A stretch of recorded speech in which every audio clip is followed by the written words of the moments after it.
Hi, I just wanted to make a quick video on my 2015 C300 Mercedes 4MATIC. So I had a weird clunking noise in the front left wheel, and what I found it to be was the brake pads were moving up and down because the clips were worn out. So I went ahead and replaced those, and you can see them over here.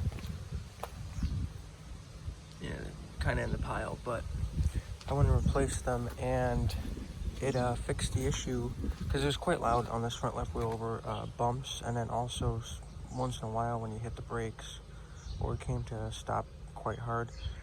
But it did fix the issue, so I just wanted to make a video telling you that it may be brake pads for your car, but I also heard that you could have a bent caliper bracket as well. But yeah, like I said, that was the issue for this car. So thanks for watching, and please subscribe.